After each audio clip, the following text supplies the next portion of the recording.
Alright guys, so in this video what I want to look at is how we can create the Vue projects and doing it manually, so we can install stuff like router and Vuex and the CSS preprocessor and stuff like that.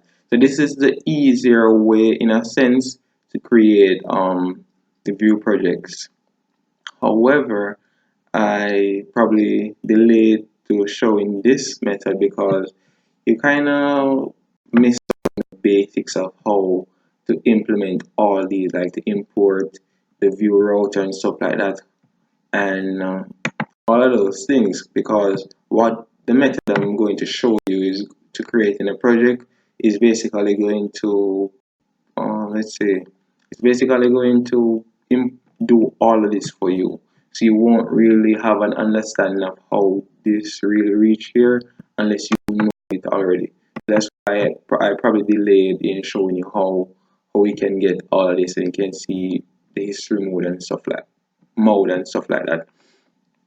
So the first thing that you want to do is basically have a good batch script. So I created a video earlier, which I'll leave in the description, on how to install Git and stuff like that, because that's the batch file I'm going to use. So it's this right here. So that's Git batch. I'm going to open this right here. So this is what you will need to use. So you want something like this for you to do this properly.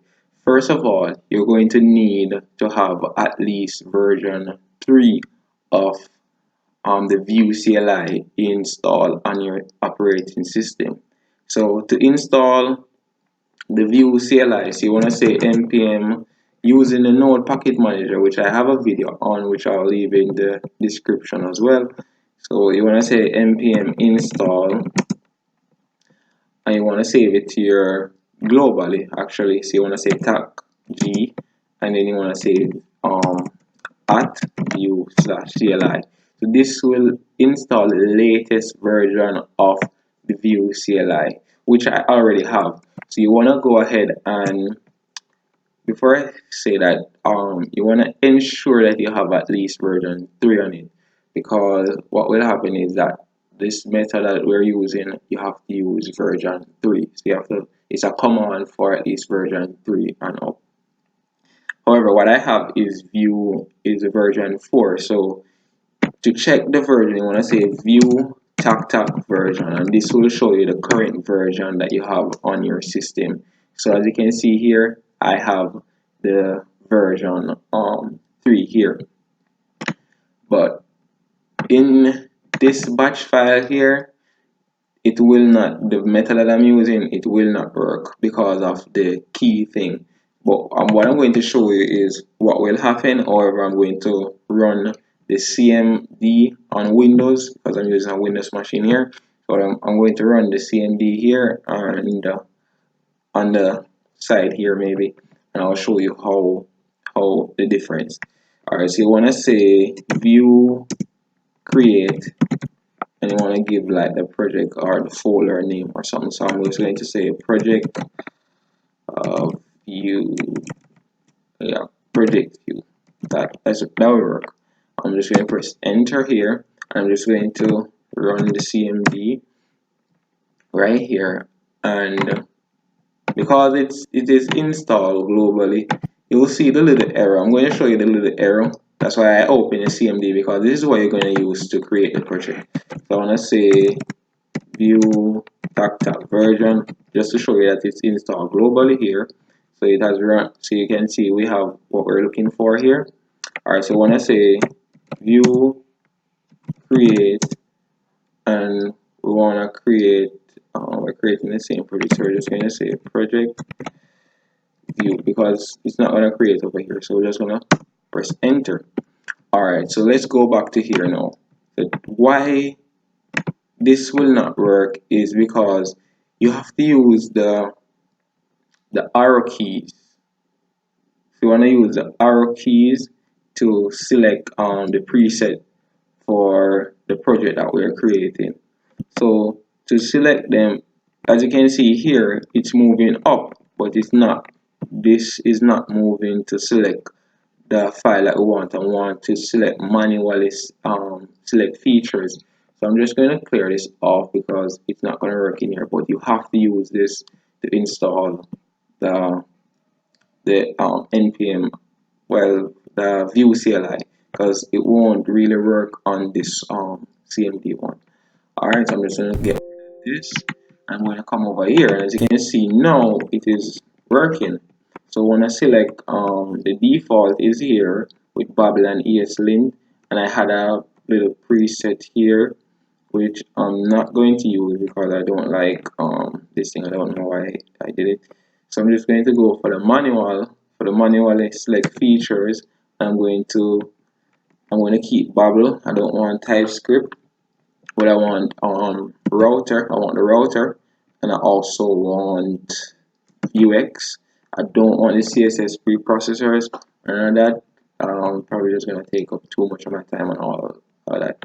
So you wanna press enter now. It's gonna ask you which mode you want to use. Let me just extend this a little bit. It's gonna ask you the mode that you want to use, and we wanna use the history mode because we don't want that hash symbol in the browser, in the URL. I'm gonna press enter, and we wanna use the esLint plus prettier to just for it to adjust the code, and we wanna have the lint on save. And what I'm going to do is I'm going to save this in the package. Yeah, I'm just going to leave this in the package file, and here I'm just going to press no, I'm not going to save this preset, but as you can see now it will generate the files here, and it will start to create all of this for you. So this is going to take a while, so I'm just going to stop this video here, and then I'm going to continue on when it would have installed.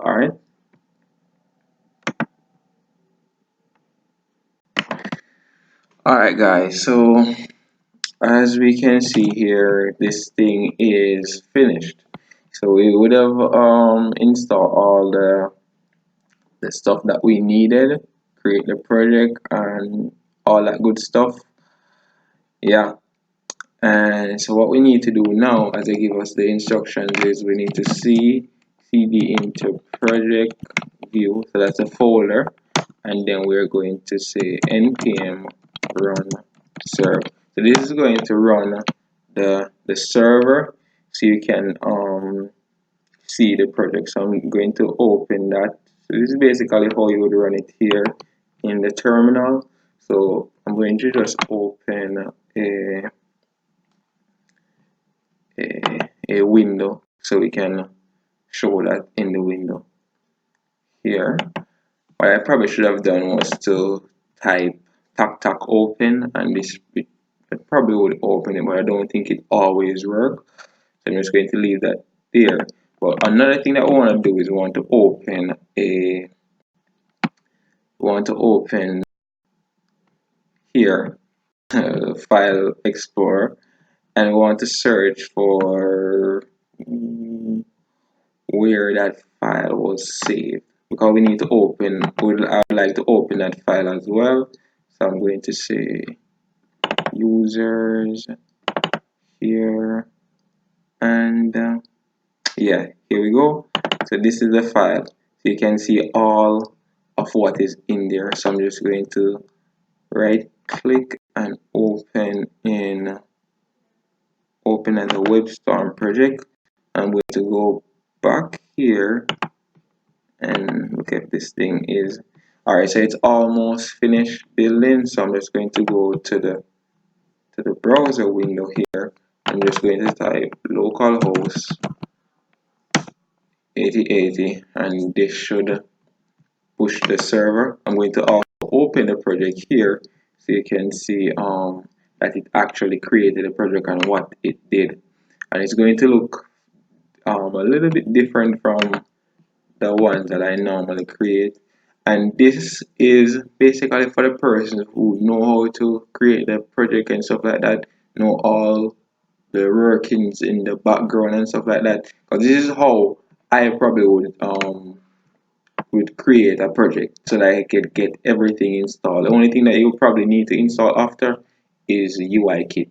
So you can see here the server is running. This one is for the network. So I'm just going to go to the thing here, and as you can see here, it gives you everything. It gives you the router as well, so you can route to the about page, and you can go back to the home page, and it gives you everything here. Now I'm just going to show you the structure as soon as this thing loads. But this is great. This is really great. You can see here you don't have to worry about routing. You got a nav routing here, stuff like that. However, you need to know how this thing is implemented, and that is why I placed the videos before. Alright guys, so this is the basic, the folder structure of the project that we created. But this folder structure is a little bit different, and this is a better folder structure. Now we created, however, you realize we still got our node modules folder, our public folder with our fave icon and index.html. But in the sources folder now, you should check, you see that we have an extra folder here, some extra folders. So we have assets, usually components, but now we have router and store and views. So for the assets, it's just the logo and stuff like that, images. Components, we got our hello world component here. But for the router here, this is where we have our index.js file. So this is where this would be the routes folder that I created in the previous video. This is where the routes will be stored. You can see the imported view here, and the view router and stuff like that. And this is where we have our paths, the constant and stuff like that. This is what I showed in one of the videos. That is why I laid back in doing this method when creating a project, because you will not know the fundamentals of creating this, because the method that I use, it did all of this for you, but you probably would not know the fundamentals, and that's why I created those videos first. You can see it automatically set the history mode here and set up some paths here and stuff like that. Yeah, and for the stores now, this will be the Vuex configuration. But this is for the state management for the Vue.Js, but I'm not even gonna get into that right now. And then we'll have the views for like the main. I would say the main. This would be like the home and also about page. So these would be the routes and stuff like that here. So this would be these things here. Yeah, so this is basically it for this video. Then we have like the router coming back into the Vue instance, and everything is installed. This route is this right here, which I showed in a previous video. Yeah, so this is basically it for this video. If you have any questions, you can leave that in the comment section. If you found this video helpful, you can leave a like as well, and I suggest you subscribing to this channel and hitting that notification bell so that you will never miss a post. Alright, thank you for watching.